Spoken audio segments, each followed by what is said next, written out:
औज़ुबिल्लाहि मिनश्शैतानिर्रजीम बिस्मिल्लाहिर्रहमानिर्रहीम अस्सलाम वालेकुम व्यूअर्स। उम्मीद करती हूँ आप सब खैरियत होंगे। आज मैं एक और न्यू रेसिपी के साथ आई हूँ। आज मैं बनाने लगी हूँ साबूदाने की रेसिपी, साबूदाने की खीर, जो कि बहुत ज़्यादा मज़े और बहुत आसान तरीके से ये मैं बनाऊँगी। तो ये रेसिपी मैं वली के लिए बना रही थी, तो मैंने सोचा क्यों ना ये मैं रेसिपी आपके साथ शेयर कर दूँ।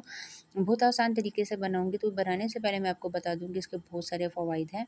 आपके बच्चे अगर कमज़ोर हैं तो आप अपने बच्चों को ये डेली रूटीन में खिलाएँ तकरीबन 1 माह तक। तो आप यकीन करें कि आपके बच्चे बहुत ज़्यादा हेल्दी हो जाएंगे। और वैसे भी अगर किसी को मैदे में तकलीफ़ वगैरह है तो आप साबूदाने का इस्तेमाल करें, तो आपको बहुत ज़्यादा फ़ायदा होगा। तो चलें टाइम ज़ाया किए बगैर अपनी वीडियो स्टार्ट करते हैं। तकरीबन मैंने पतीली में 1 से डेढ़ कप के करीब 1 से डेढ़ कप मैंने दूध डाल दिया था और दूध को 10 मिनट पहले बॉयल होने के लिए रख दिया है।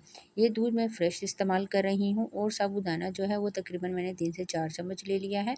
इस तरह से ये वाइट कलर का। तो दूध में जैसे ही बॉयल आना स्टार्ट हुआ तो मैंने इसमें इलायची शामिल कर दी है। 3 से 4 अदद इलायची लिए थे, तो मैंने उसके दाने और जो ऊपर वाला छिलका होता है वो भी डाल दिया है। जी, डालने के बाद अच्छी तरह से मैं इसको मिक्स करूँगी और जी आप देख सकते हैं इसके बबल्स आना स्टार्ट हो गए हैं। और अब मैं इसमें शामिल कर दूँगी चीनी। तकरीबन 3 चम्मच मैंने चीनी लिए हैं।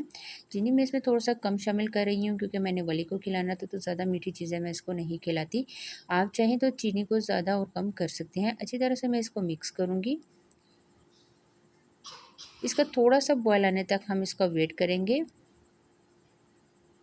और अब मैं इसमें साबूदाना शामिल कर दूँगी। साबूदाना डालने के बाद अब आपने मुसलसल चम्मच चलाना है और इसके गाढ़ा होने तक आपने इसका वेट करना है। जब तक ये गाढ़ा ना हो जाए तो हम इसका वेट करेंगे। बहुत सारे लोग जो होते हैं वो पहले पानी में साबूदाने को पका लेते हैं और उसके बाद दूध शामिल कर देते हैं। लेकिन आप जिस तरह मैं बना रही हूँ आप इस तरीके से बनाइएगा, आप यकीन करें कि बहुत मज़े का बनने वाला है। आपके पास अगर 2 ग्लास दूध है तो 1 ग्लास आपने पहले डाल देना और 1 ग्लास आप फिर बाद में डाल दें।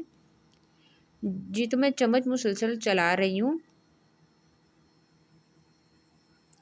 पानी बिल्कुल भी मैंने ऐड नहीं किया क्योंकि मैंने ये वली को खिलाना था, तो इस वजह से। वली जो है वो साबूदाना बहुत ज़्यादा शौक से खाता है, तो मैं ये बना के रख देती हूँ और तकरीबन 1 से 2 दिन वो आराम से चल जाता है। जी, तो ये आप देख सकते हैं तकरीबन 10 मिनट गुज़र गए हैं और आप दूध की शक्ल देखें कि ये कितनी गाढ़ी हो गई है। अब मैं इसमें 1 ग्लास भर के दूध का शामिल कर रही हूँ। ये वाला दूध जो मैंने लिया था ये डिब्बे का है और जो पहले मैंने इसमें दूध डाला था वो फ्रेश मिल्क है। अच्छी तरह से अब आपने चूल्हे की फ्लेम को थोड़ा-सा हाई कर देना है, बिल्कुल थोड़ा-सा, और दोबारा से चम्मच चलाते रहेंगे। आपने तब तक चम्मच चलाना है जब तक ये अच्छी तरह से गाढ़ा ना हो जाए। आप चाहें तो इसमें इलायची की जगह इलायची पाउडर भी शामिल कर सकते हैं। ये तो तकरीबन 15 मिनट गुज़र गए हैं और ये अच्छा ख़ासा पक चुका था और आप ये देख सकते हैं कि ये गाढ़ा होना स्टार्ट हो गया है और मैं दोबारा से इसका चम्मच चला रही हूँ। आपको मैं दिखा दूँ, साबूदाना जो है वो भी गल चुका है, बहुत जल्दी से ये गल जाता है। जी, तो हम दोबारा से इसको पकाने के लिए रख दिया था और इसका कलर जो है वो हल्का-हल्का चेंज होना स्टार्ट हो गया है। मैं चम्मच चला रही हूँ और अब हम इसमें 1-2 चीज़ें और शामिल करेंगे।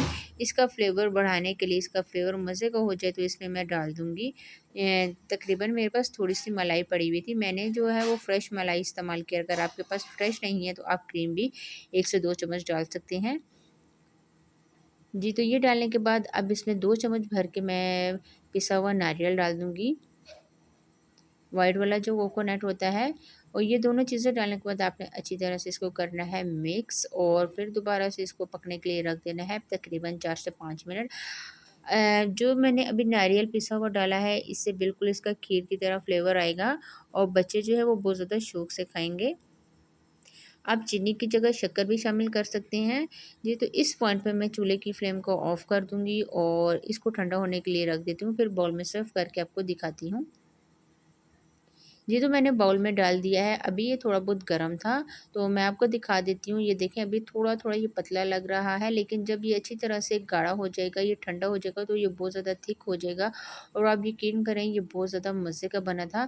इसके बहुत सारे फ़वाइद हैं। आपके बच्चे अगर कमज़ोर हैं तो आप उनको ये दीजिए, वो अच्छे ख़ासे मोटे हो जाएँगे। तकरीबन 1 महीना आपने लगातार इसको ये देना है।